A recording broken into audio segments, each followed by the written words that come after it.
specialist here for InsideTrackNews.com and for the APC United Late Model Series. We're wrapping up the registration and information meeting. I'm here with one of the drivers that have committed to chasing the inaugural championship on the APC United Late Model Series, none other than handsome Chris Mitchell, former Autumn Colors Classic champion.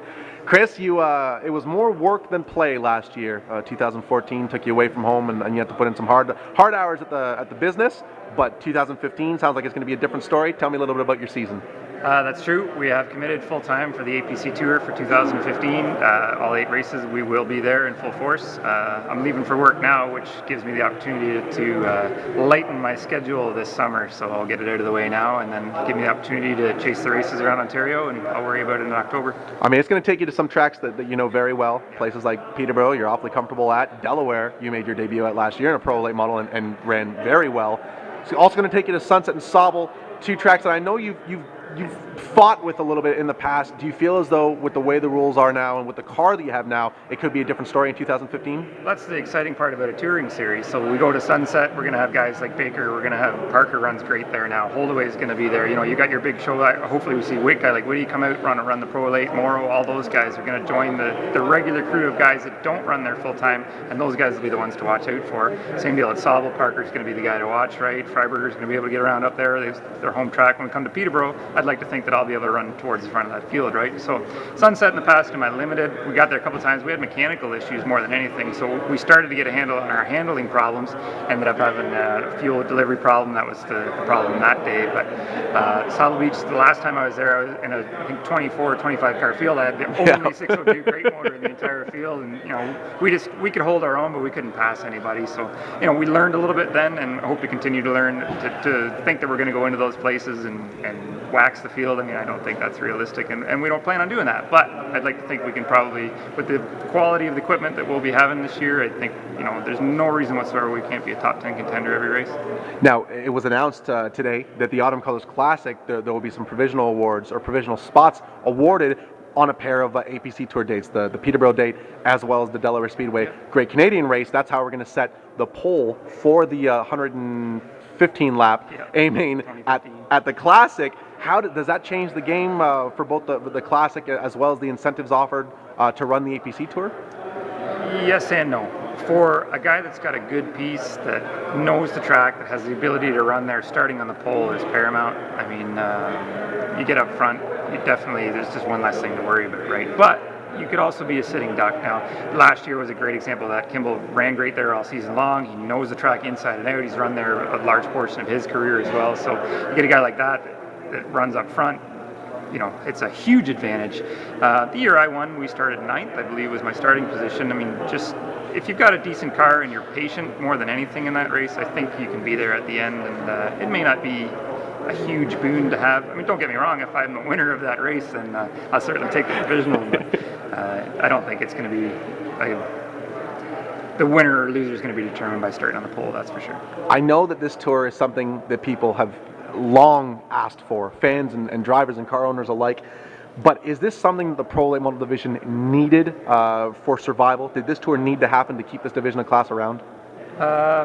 Yes, for sure. With this style of chassis, it was only a matter of time. I mean, obviously the limited late model fields have been the pride of the field at all in Ontario for the last few years. There's been scattered pro late races here and there, but it was just becoming so fractured for a weekly racing series everywhere that you got a few cars in each of the divisions where they ran.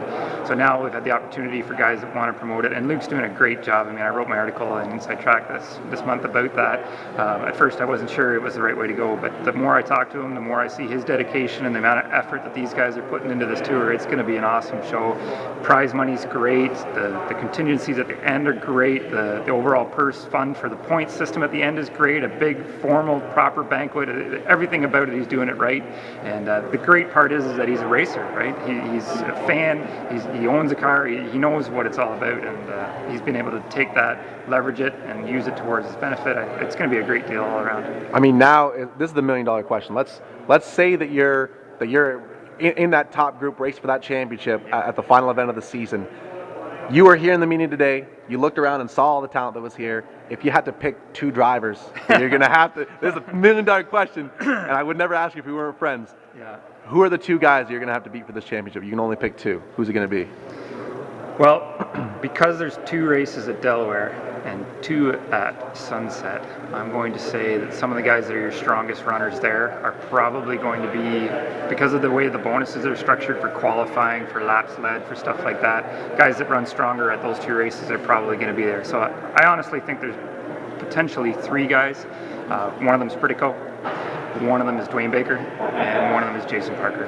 Only because those guys will do whatever it takes. And top equipment, they run well, they have toured a little bit around, and they've got the past results to show. What would this mean for your team if you could become the inaugural champion? I mean, you've accomplished a lot in your career. You're an Autumn Colors Classic winner, and that's something that no one could ever take from you. Yeah. But what would a championship with the APC Tour mean to your whole program? It'd be unbelievable. I mean, the last few years, our racing program has been a little bit fractured in the way we've approached it just because of the commitments I've had outside of the racing world. The level of professionalism that Luke and his team are putting into the APC Tour incites me or gives me the incentive to want to match their level of professionalism. So if I'm going to attack this tour full time, then I'm going to put all of my resources and all of my best time, make it a priority to be there for these races because there's an incentive to do so. So to be the inaugural winner of the series would be an unbelievable achievement, I think, especially we just said 2 seconds ago, the level of quality of drivers, the budgets, the equipment that's going to be out here on a weekly, or not weekly, but a monthly basis, and this series is going to be incredible. So to come out on top of those guys is going to take a lot of dedication and a lot of hard work. Whether you race 3 times a year, every Saturday night, or run an 8-race tour like this, it doesn't happen without the people behind the scenes. Thank the folks that really bring all this together for the 22 car. Yep. We're going to have a lot of the same guys back on board with us, and they're as excited as I am. My guys have been with me a long time. They're racing fans. They're interested in carrying this forward with me. So we've got my own company, of course, Dent Dynamics. Earl Ireland Auto Sales will be back with me again, which is great. I have a couple guys that they don't even want their name on the car. They just like being associated with it. They know we run well. They're a local Peterborough deal. They're excited to come and hang out. That's all they're after. It's not about the advertising for them. It's being a part of that camaraderie on our own terms. So those guys will all be back on board, and I really appreciate them. Rockstar at this point in time looks like we'll be back with them in some way, shape, or form. And I have a couple new irons in the fire here that hopefully we can make some announcements in the coming future on them. I'm at stage 2 of 3 steps with my first potential one, which will probably take over as our headline sponsor. So it's very exciting stuff for us.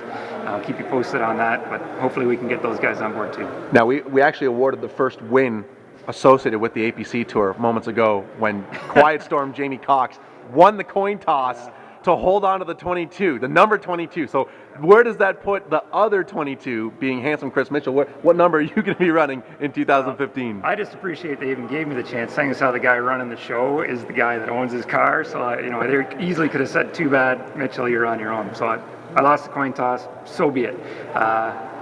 With a black car, we go with the 22B. We can go with the 22M. I know your personal favorite is going to be the 24 or 22H, pardon me, of handsome Chris, as you like to call me. So maybe we'll end up with the 22H. It's hard to say. That'll be the popular decision. That's what I think. We'll start like a poll on Facebook. Maybe we should do that. We'll put it on Chris Mitchell Racing. There you go. You guys can vote. So that's Chris Mitchell Racing on Facebook. Right. And what's the Twitter account? At Dent Dynamics 22. There you go. So go on the Facebook page, let them know what number he should run. We're going to put a poll up there. Tweet him and let them know. It'll be the fans will decide what letter or what number that Chris runs in 2015. Chris, thanks for the time. We're elated to have you on this tour. It's going to be a hell of a summer. All the best in 2015. Thanks to all the guys on the APC deal. I really appreciate the effort they put in, yourself included. I've got a great group at the helm here, and hopefully it all pays back in the future here. There you go, folks. Handsome Chris Mitchell out of Peterborough, Ontario.